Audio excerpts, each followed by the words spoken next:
Here's my secret formula for finishing beats fast. If you're a music producer and you've been feeling like you're stuck in a rut lately, you've been experiencing beat block, or you just feel like you lost your mojo, in this video, I'm going to break down a formula that I use every time to make beats, and it always works. It has never let me down. It's going to guarantee you make a banger if you apply it the right way. Believe me, if you're a producer who has a problem finishing your beats and you have a hard drive filled with just unfinished beats and loops, you definitely need to chime into this, because I'm dropping game to help you finish your beats ASAP. Before we get in and dig into this, I need you to do me a favor and help me get this video to more producers like you who could use the help and the wisdom of a producer such as myself, who's been in the game for over 25 years. Even if you've been in the game longer than me, I feel that you could still learn from me, because life is about learning, and I'm learning all the time from my contemporaries to my OGs, all the way to up and coming producers. We can learn from each area. You could help get this out to more producers by liking, commenting, and subscribing if you're feeling the content and you want more of it. When you comment and you like and you subscribe, you show YouTube that it's good information and that you're getting some gems from it, so it pushes it out to more producers in the algorithm. That's all I ask. This is my give back to the community. So if you've been following me for a while, you know that I live by this formula, the 7 elements of beat making. I created this about 15 years ago, and I've been using it ever since. I had already been using it previously, but it wasn't until it dawned on me like, hey, I could break this down, because I started making beats and using the same formula all the time. I just wasn't completely aware of it. And you could be doing the same thing. You could already have a formula that you use, but you haven't really sat down and broke it down. So the 7 elements of beat making, let me give it to you just so you know. After that, you have chorus instruments. The chorus instruments are what separate the verses from where the chorus and the hooks come in. It also helps the artist when you have these in place, because they know how long to write their verses. They know where the verses go, and the hook instruments can inspire a hook from an artist. They can hear a string or a synth lead come in that helps them get the concept together for the track. So that's how important hook instruments are. Sometimes it could just be one instrument that adds a whole new flavor that changes it from the verse aspect to the chorus aspect, and it does just that. That's all it does, and it can help an artist a lot along the way. The 6th element is background sounds. So background sounds are very important for ear candy, or just transitional effects, things of that nature, risers that give more power and more character to the music. You hear a lot in EDM music, those risers are like key, along with the drops and everything, which walks into the 7th element, which is arrangement. Arrangement is key, because it's not really a beat is just a loop without it being arranged. If you don't separate all the instruments and put your drops in there and do a couple of effects and break everything down and give it its own section, then it's not really built for a song. It's just a beat. It's just a loop. So those are the 7 elements, and I always use them when I'm making a beat, because this is what helps me finish them. It helps you think with the end game in mind.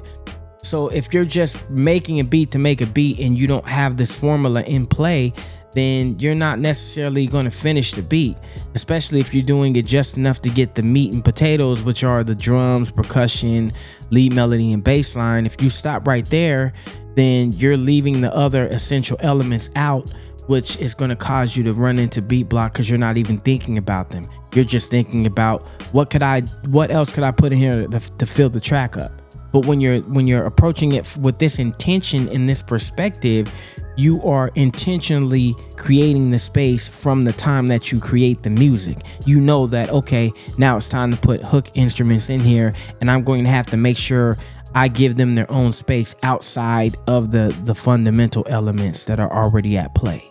I can guarantee you, if you apply this 7 elements of beat making formula to your music production, then it's going to take you from just a beat maker to a producer, because it allows you to produce or make music from the perspective of a producer. You're seeing the whole picture. That's what the 7 elements of beat making is about. And you're also making sure you're including all the essential elements and ingredients that make up for a potentially great song when the artist gets a hold of it. Even if you're doing television, film music, you could use this formula because it's going to help you fill the music up and give everything its place. And it can paint enough of a sonic picture to where when music supervisors hear it or music publishers hear it, they can see a scene in their head. That's the importance of using this type of formula, because you're intentionally, it forces you to be intentional when you're making the music, rather than just throwing instruments together and hoping you make a banger. With this formula, it almost guarantees you that you're going to make a banger every time, because now you're focused in on each element while you're doing it.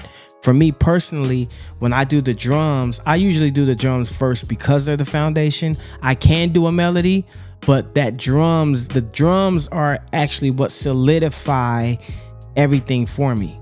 They build that foundation and lay everything else on top of. So that's why in my beat making videos, you see me start with the drums, because once I get that bounce and I get that movement, I could lock everything else into that. So they provide the structure.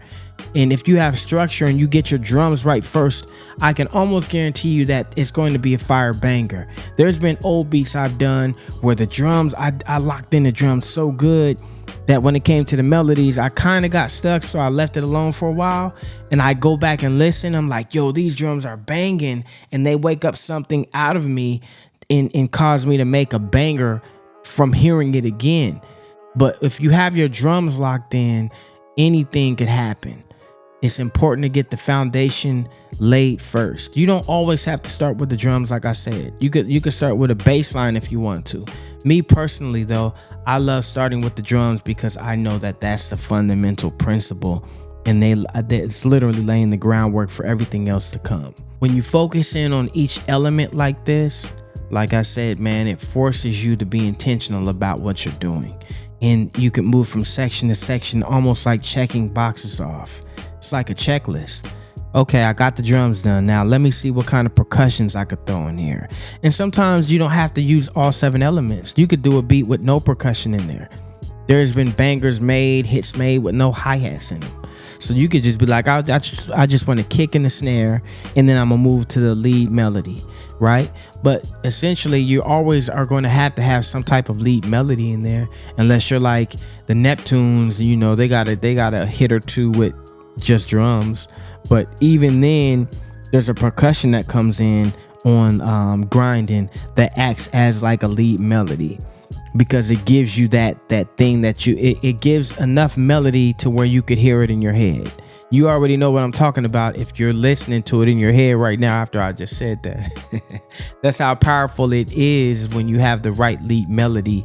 And if you focus in on it and not just throw anything together, it makes it that more powerful. It's essentially just like when you're in the gym and you're focusing on certain muscle groups every day, right? So the first day I might do upper body, I might just do push exercises. Second day I might just do pull exercises. And third day I might do legs or whatever.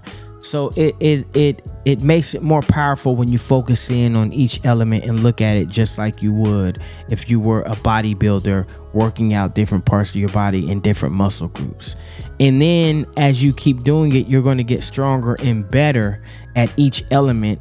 And then that way you truly become that one-man band. Okay, I know I'm dope on the drums now, especially if you have a weakness, like, okay, maybe you're not that great at drums. Focus on drums for a while. Then after you focus on the drums and you get that locked in, figure out your percussion. Okay, how can I get my percussion game better, right? Approach it like you were a percussionist at that point. Then after that, you can say, okay, cool, now let me get my melodies down. Let me get my lead melodies down. Let me learn some scales and chords. It's going to force you to do that. And then after you do that, my bass line game. Let me get my bass line game down. How do I want my bass lines to sound, right? It's going to force you to really, really pull out your inner Bootsy Collins or whoever your favorite bass player is. And it's going to allow you to get better at laying that bass line down. And then you can say, okay, cool, now let me get my chorus instruments together. And it's going to allow you or force you to focus on that aspect, and you're going to get better at where to place the chorus instruments in your beat and what instruments should be the chorus instruments. You're going to get better each time you focus on each element. If you have a weakness in background sounds, focus there for a while, and then you're going to get way better at that, and you're going to know exactly what every beat needs. I know a lot of producers have problems with arranging. Arranging is key.